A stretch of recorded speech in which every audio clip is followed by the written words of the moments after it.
Olá, ser humano nosférico, aqui é a Nayara e hoje a gente vai dar continuidade à leitura do livro Iniciação ao Coração do Tempo, da Stephanie Sal. Hoje a gente vai adentrar no capítulo 3, Domando a Mente. Deixa eu baixar aqui um pouquinho o som. Não sobrecarregue sua mente com pensamentos inúteis. De que adianta pensar no passado ou antecipar o futuro? Permaneça na simplicidade do momento presente. Meu coração estava aberto, mas minha mente precisava de disciplina. Acostumei-me a um estado de ansiedade e muitas vezes me senti sobrecarregada e apressada, então não tinha a estrutura interna adequada para entender o mundo de forma holística. Eu necessitava aprender a acalmar minha mente, se algum dia fosse entender meu propósito de vida. Paul me apresentou a meditação Dzogchen, o que ajudou muito. O método básico é permitir que você relaxe sua mente, de volta ao estado natural, sem tentar modificar ou perseguir pensamentos. Em termos cristãos, isso é semelhante à prática fique quieto e saiba que eu sou Deus. Acalmar a mente é mais fácil de falar do que fazer. Também comecei a estudar os ensinamentos de Padmasambhava, um mestre supremo de yoga e meditação, conhecido por levar o budismo da Índia ao Tibete no final do século 8 ou início do século 9. Padmasambhava profetizou a escuridão que se aproximava da raça humana, atormentada por desastres, guerras, doenças e, acima de tudo, a inclinação reduzida a se envolver em qualquer empreendimento espiritual. Na tradição tibetana, Padmasambhava e seu consorte principal, Yesh Tsogyal, pronúncia de nomes é um pouquinho hardcore. Foco. Escondiam tesouros, mente terma, em pedras, pilares de edifícios antigos, pirâmides, rochedos, lagos e até no ar. Sua descoberta só é possível para o Terton previsto, e mesmo assim apenas em determinados momentos geralmente revelados por meio da sincronicidade. Padmasambhava disse: não investigue a raiz das coisas, investigue a raiz da mente. Depois que a raiz da mente for encontrada, você saberá uma coisa, mas tudo será liberado. Mas se você não encontrar a raiz da mente, saberá tudo, mas não vai entender nada. Paul e eu nos mudamos para uma casa em Portland em 31 de outubro de 1998, em Laçador de Mundos Cristal Branco. 5 dias depois, José e Loidine se mudaram de Tucson, Arizona, para Mount Hood, Oregon. Esse foi um momento de grande aprendizado para mim, enquanto eu trabalhava diligentemente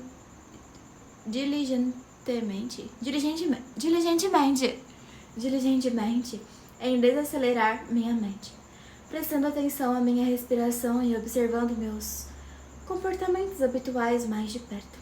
Paul me apresentou a seus professores, 2 lamas tibetanos, conhecidos como irmãos Campbell, que me deram minhas primeiras instruções de meditação. Como titular de toda a linhagem Nyingma, o irmão mais velho, Campbell Holden, foi reconhecido desde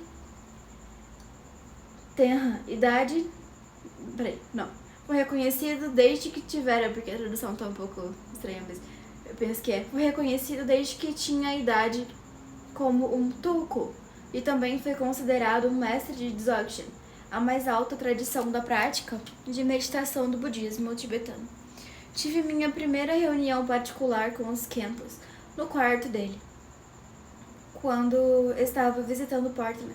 O irmão mais velho de Kempf estava sentado na beira da cama e o mais novo numa cadeira. Sentado numa cadeira de frente para os dois, senti muito amor e clareza, mas não fazia ideia do que eu deveria fazer, o que eu deveria dizer. Eu apenas fiquei lá por um momento olhando para eles. Você sonha à noite? Perguntei ao Kempf, mais jovem. Ele respondeu, você? Então eu disse que sim. Em seguida perguntei, o que você sonha à noite? E eles responderam, o que você sonha à noite? Minha pergunta final foi, qual é a sua principal mensagem para a humanidade? E o jovem Kefu respondeu, que sinta mais amor.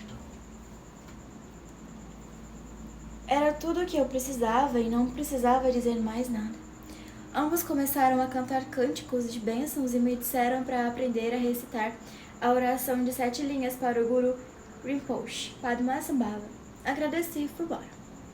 Cerca de 1 ano depois, fui a um retiro Bodhisattva e fiz meu juramento frente aos irmãos Khenpo, prometendo esforçar-se por libertar todos os seres sencientes o tempo todo. Esses votos são baseados no cultivo das qualidades conhecidas como as 6 paramitas, perfeições: generosidade, disciplina, paciência, esforço, meditação e conhecimento transcendental. Logo depois, outro lama hospedou-se em nossa casa, Lama Rinchen, e na minha ingenuidade perguntei-lhe como se tornar iluminado. Ele sorriu e disse, apenas observe com muito cuidado. No dia seguinte, cheguei em casa do trabalho e Lama Rinchen estava sentado no meio do chão da sala. Quando eu entrei, ele me disse para me sentar. Então ele pacientemente me ensinou a oração de 7 linhas para aliviar o sofrimento e buscar proteção, inspiração e capacitação. Dizem-se que a oração das 7 linhas é a ressonância natural da realidade última e indestrutível. Depois que aprendi, Lama Rinchen disse, agora você sempre terá uma escolta, significando que eu não precisaria mais me sentir sozinha. Vou tomar um chazinho, porque nos últimos dias eu tenho andado com um resfriado, então eu preciso beber coisas quentinhas. Apresentação do Telactanon. A parte de trás da minha cabeça esquentava sempre que José e Lodine visitavam nossa casa em Portland. Eles geralmente deixavam um novo ensinamento ou um livreto e compartilhavam suas últimas viagens com Paul e eu. Foi a partir dessas visitas que comecei a aprender sobre a lei do tempo. Em certa ocasião, estávamos nós 4, tomando café na mesa da sala de jantar discutindo meditação. José e Lodine eram estudantes de longa data de Chokgyam Trungpa Rinpoche, o 11º descendente da linha dos Tulkus, Trungpa. Aprendi que Dzogchen se originou nesse planeta a partir de Garib George, um mestre indiano no século VII. José compartilhou que Garib George, assim como o profeta Maomé, eram contemporâneos do sábio Mayapakalvuto. Achei isso fascinante de contemplar. Ele também compartilhou que existem 570 anos de intervalo entre o nascimento de Buda e Cristo, e 570 anos entre o intervalo temporal entre o nascimento de Cristo e Maomé. Noutra ocasião, José e Lodine trouxeram o kit da profecia Telactanon, de Pakalvuton. Eles instalaram o kit no meu quarto e me deram instruções sobre como usá-lo como prática diária. Em 1993, José decifrara a profecia Telactanon de Pakalvuton, que havia mudado a vida dele de Lodine e os fez entrarem numa jornada mítica. Para conhecer essa história, leia Tempo, Sincronicidade e Mudança de Calendário. Vou trazer aqui em algum momento do tempo. A temperatura e a pressão da sala aumentaram, e meu rosto ficou vermelho com calor enquanto eles compartilhavam sobre a profecia e a Torre de Babel. E José explicou que o cubo da lei, conhecimento perfeito, foi dividido, separando mente do espírito, e que gerou confusão nas pessoas. Dessa divisão o ego nasceu, com sua falsa autoridade simbolizada pela Babilônia e pela Torre de Babel. Esse planeta babilônico manipula o medo da morte pelo poder de algumas pessoas mediante empresas de seguros e farmacêuticas, por meio da guerra e por meio das notícias diárias. Esse programa baseado no medo é apoiado pela classe sacerdotal das diferentes falsas espiritualidades ou religiões.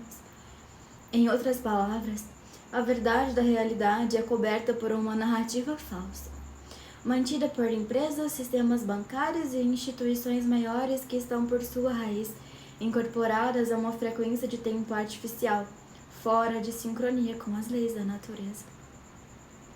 José e Loidine me deram um texto original sobre Telacton.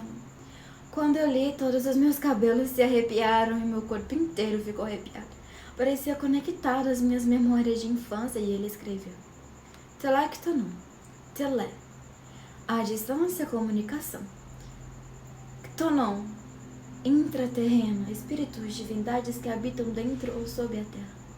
Portanto, Telacton é o tubo de comunicação do espírito da terra. Telacton também se refere a um tipo de texto codificado deixado por uma inteligência para outra inteligência, a ser encontrado num momento distante, posterior e apropriado. Sonho mais elevado. Na primavera de 1999, na Galeria Tempo e Arte, na velha cidade de Portland, numa caminhada artística, José apareceu de repente na minha frente. E ele olhou nos meus olhos, bateu levemente no meu ombro e sussurrou: continue sonhando o sonho mais alto.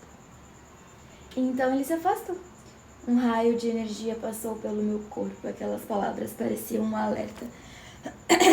Comecei a aprofundar meus estudos do calendário das 13 luas. Usei o calendário de Eden Sky de Rand Brunner, que tornaram o conhecimento mais acessível. Eden começou a fazer o calendário quando tinha 17 anos e continua com sua família até hoje. O calendário das 13 luas está em uso há mais de 5.500 anos. Dos incas aos contos druídicos, aos egípcios, aos assênios, aos maias, aos polinésios, minha contemplação diária do calendário das 13 luas e dos códigos sincrônicos se aprofundou. Comecei a manter um diário para rastrear as sincronicidades do dia a dia. Fiquei impressionada com a rapidez com que minhas percepções estavam mudando. Pude ver meu padrão de vida mais claramente. Esses padrões estão sempre presentes, mas geralmente são ignorados e filtrados por nossa mentalidade condicionada. Paul e eu cuidamos da casa de José e Ludine, enquanto eles viajavam para Picarquim, no Chile, para realizar um seminário de 49 dias sobre a lei do tempo, o Seminário dos Magos da Terra, no final de 1999. Esse seria um evento crucial, com 144 participantes de todo o mundo para estabelecer as bases do conhecimento da lei do tempo. E José escreveu que esse evento era o plano para o próximo estágio de evolução humana terrestre e solar estelar. Quando eles voltaram do Chile, José e Loidine me pediram para editar a transcrição do Seminário dos Magos da Terra, que seria chamada de 28 meditações sobre a lei do tempo. Levei esse trabalho muito a sério. Na época, eu trabalhava em período integral como repórter de jornal e participava dos grupos de sonhos de Paul 2 vezes por semana. Eu ficava acordada até altas horas trabalhando nesse manuscrito e ficava tão motivada pelas informações que era difícil dormir. Tive uma estranha sensação de que esse conhecimento era mais uma memória do que informações novas e senti-me e ainda me sinto agradecida àqueles originais que ouviram o chamado e dedicaram 7 semanas de suas vidas a algo tão novo. Minha mente entrou num novo ritmo quando me concentrei intensamente na compreensão desses ensinamentos. O tempo é o nosso maior presente. Todo o paradigma do tempo é dinheiro, é mantido em conjunto pelo calendário gregoriano e pelo relógio mecânico, que cria a frequência de tempo artificial 1260. Meios artificiais formados na imitação de algo natural. Nossa civilização atual é como um artifício simulado do mundo natural. À medida que avançamos por ambientes artificiais, com luzes artificiais, usando os tecidos artificiais e comendo alimentos geneticamente modificados, retornar ao tempo natural é retornar à nossa verdadeira essência. A desconexão da natureza resulta em autômatos.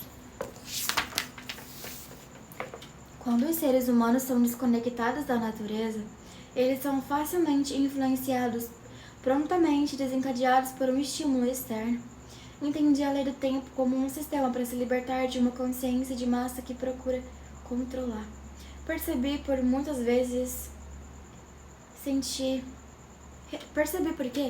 Muitas vezes senti uma barreira em torno da minha mente, dificultando novas percepções. Agora eu tinha uma maneira de articular isso, que fazia sentido.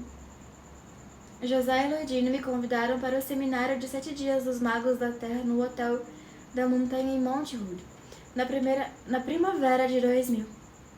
Em troca de minha assistência de edição, aceitei alegremente. Lá conheci um grupo diversificado de pessoas que praticavam a ordem sincrônica. A energia era elétrica e viva, com muitas informações sendo compartilhadas. Senti que havia entrado numa nova realidade rarefeita.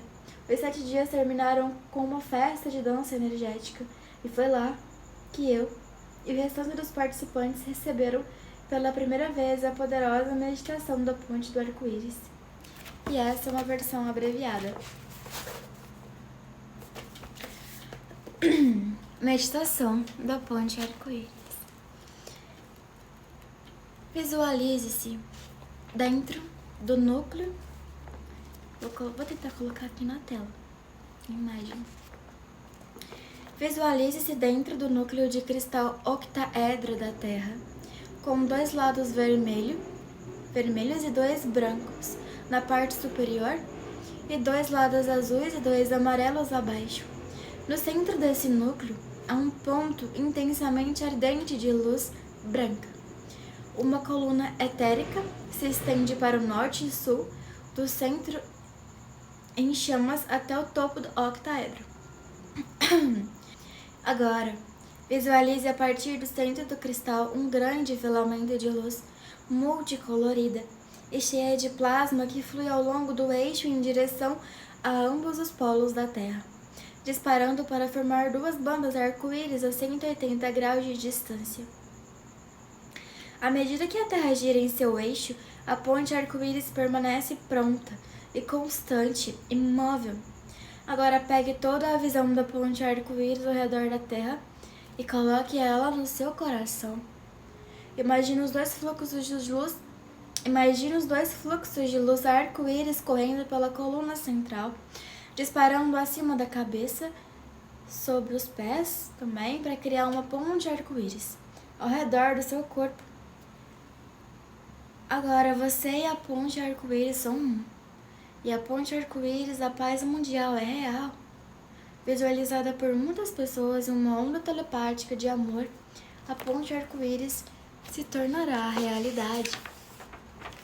E aqui vou deixar o capítulo 4 pra gente... Cadê meu marcador de texto? Anyway. Pra gente continuar no nosso próximo encontro. Até logo, ser humano esférico.